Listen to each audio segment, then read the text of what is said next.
Hi hello friends, welcome to our channel. இந்த வீடியோவில் நாம் பார்க்க போகிறது சங்கடகர சதுர்த்தி வழிபாடு எப்படி பண்ணுறதுங்கிறத பற்றி தாங்க. சங்கடகர சதுர்த்தி அப்படின்னாலே விநாயகரை வழிபடக்கூடிய ஒரு நாள். அது மட்டும் இல்லாமல் சங்கடங்களை அறவே நீக்கி சுபிக்ஷம் உண்டாக்கக்கூடிய நாள் தான் சங்கடகர சதுர்த்தி. சங்கடகர சதுர்த்தி அப்படின்னாலே நம்ம வீட்டில் இருக்கிற கஷ்டங்கள், சங்கடங்கள் எல்லாத்தையுமே நீக்கி வளமான வாழ்க்கை தரக்கூடிய ஒரு வழிபாடு தான் சங்கடகர சதுர்த்தி.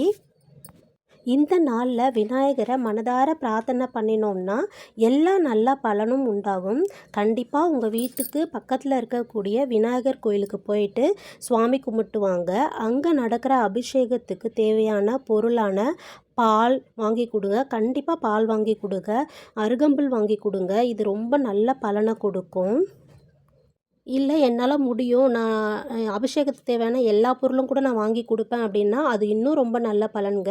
எத்தனை அபிஷேகம் பொருள் உங்களால் வாங்கி கொடுக்க முடியுமோ அத்தனை அபிஷேக பொருளும் நீங்கள் வாங்கி கொடுக்கலாம். அங்கே உள்ள விநாயகருக்கு அபிஷேகம் பண்ணுவாங்க. அந்த அபிஷேகத்தில் கலந்துக்கிட்டு அபிஷேகத்தை பார்த்துட்டு அர்ச்சனை எல்லாத்தையும் பார்த்து முடிச்சுட்டு நீங்கள் பிரார்த்தனை வச்சுட்டு வாங்க. கண்டிப்பாக உங்கள் வீட்டில் இருக்க கஷ்டங்கள் எல்லாம் தீருங்க. அந்த விநாயகருடைய அருள் உங்களுக்கு கண்டிப்பாக கிடைக்கும். ஒரு நாள் சந்திரன் விநாயகரை பார்த்து குண்டா இருக்க நீ அப்படின்னு சொல்லி கேலி கிண்டல் செஞ்சாராம். விநாயகர் உடனே கோவப்பட்டு சந்திரன் மேலே கோவப்பட்டாராம். அதுக்கு சந்திரன் மன்னிப்பு கேட்டாராம். அப்போது விநாயகர் மன்னிப்பு கொடுத்துட்டு, தேய்பிறை சதுர்த்தியில் என்னை வழிபட்டால் சங்கடங்கள் தீர்வதோடு சந்திரனையும் அதாவது சந்திரனான உன்னையும் வழிபடுவார்கள் என்னோட பக்தர்கள் அப்படின்னு சொல்லி அவருக்கு ஆசீர்வாதம் வழங்கினாராம்.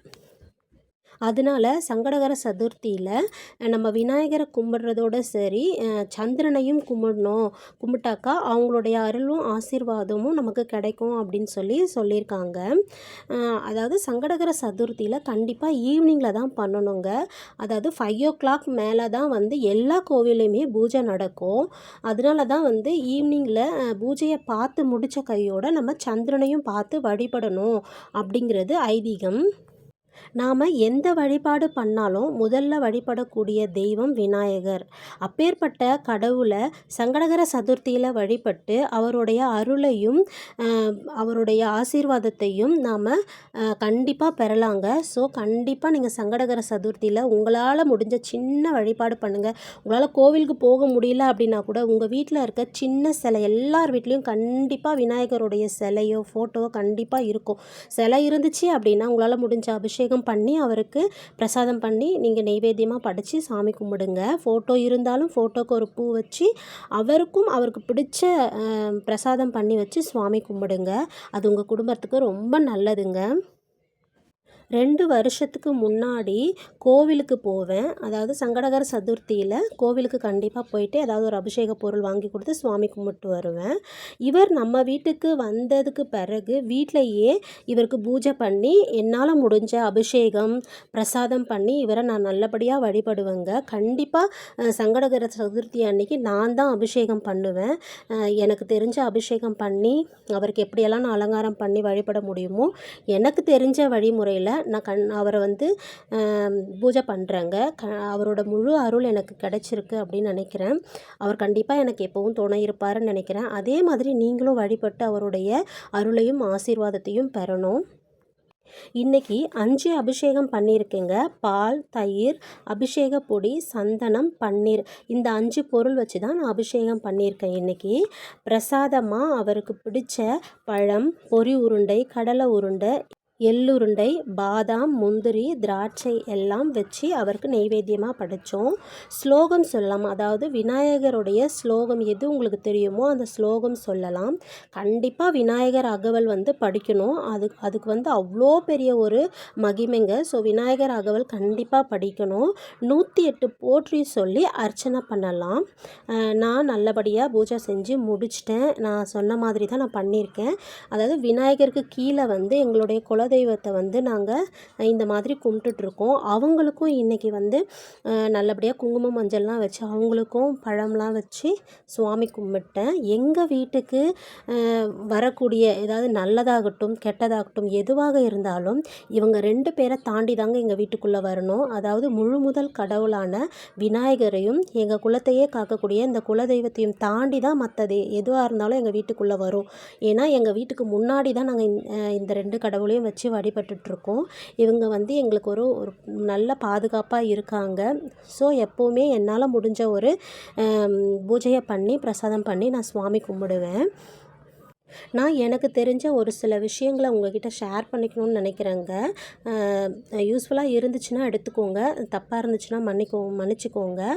அதாவது இந்த உலகத்தில் வந்து பிரச்சனைகள் இல்லாத மனுஷன் கண்டிப்பாக இருக்க முடியாது. ஏன்னா ஒவ்வொருத்தருக்கும் ஒவ்வொரு விதத்தில் பிரச்சனை இருக்கும். ஒவ்வொரு ஃபேமிலிக்கும் ஏற்ற மாதிரியான பிரச்சனைகள் கண்டிப்பாக இருக்கும். நம்ம வந்து வெளியில் பார்க்குற ஒருத்தவங்க சந்தோஷமாக இருக்காங்க அப்படின்னு நம்ம பார்க்குறோம் அப்படின்னா அவங்க சந்தோஷமாக இருக்கிறாங்கன்னு அர்த்தம் இல்லைங்க. அவங்களுக்குள்ளேயும் சில கஷ்டங்கள் எல்லாமே இருக்கும். ஆனால் எந்த கஷ்டத்தையுமே ஒரு மனுஷங்க கிட்ட போய் சொல்லி நம்ம ஆறுதல் தேடுறது அப்படிங்கிறது முட்டாள்தனமான ஒரு விஷயங்க. கண்டிப்பாக நான் சொல்லுவேன் அது. ஏன்னா எந்த ஒரு மனுஷனும் வந்து நம்ம வந்து ஒரு கஷ்டத்தை சொல்கிறோம் அப்படின்னா அவங்க எல்லாருமே நமக்கு நல்லது செய்வாங்க, நமக்கு நல்ல அறிவுரை சொல்வாங்க அப்படிங்கிறது இந்த உலகத்தில் கண்டிப்பாக அது எல்லாரையும் நம்ப முடியுமான்னு எனக்கு தெரியல. நம்ம மனுஷங்க கிட்ட சொல்லி நம்ம புலம்புறத விட நமக்கு பிடிச்ச கடவுளை நம்ம வீட்டில் உட்காந்து நம்ம வழிபடும்பொழுது நம்மளுடைய பிரச்சனைகள் கண்டிப்பாக படிப்படியாக குறையுதுங்க. அதாவது ரொம்ப குறைஞ்சி நமக்கு ஒரே நாளில் எல்லாமே கிடைக்குமானா கண்டிப்பாக கிடைக்காது. மனுஷங்க கிட்ட சொல்கிறது வந்து எந்த ஒரு யூஸுமே கிடையாது. அதாவது நம்ம சொல்கிறத வந்து முன்னாடி கேட்டுட்டு பின்னாடி போய் அதாவது 1 2 பேசுகிறதுக்கும் நம்ம கஷ்டத்தை நினச்சி அவங்க சந்தோஷப்படுறதுக்குமான வாய்ப்புகள் இருக்கே தவிர நமக்கு தீர்வு எதுவுமே கிடைக்க போகிறதில்ல. அதனால் நமக்கு பிடிச்ச கடவுளை நமக்கு பிடிச்ச மாதிரியான வழிபட்டு நம்ம கஷ்டங்களை அவர்கிட்ட சொல்லி பிரார்த்தனை பண்ணும்போது நம்ம கஷ்டங்கள் கண்டிப்பாக தீரும். நமக்கு ஒரு தைரியம் வரும், ஒரு தன்னம்பிக்கை வரும்.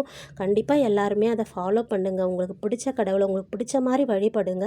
கண்டிப்பாக பலன் உண்டு. உங்களோட கஷ்டங்களை மேக்ஸிமம் யாரோடையும் ஷேர் பண்ணாதீங்க. முடிஞ்ச வரைக்கும் கடவுள்கிட்ட ஷேர் பண்ணுங்கள். கண்டிப்பாக அதுக்கு ஒரு பலன் இருக்குது.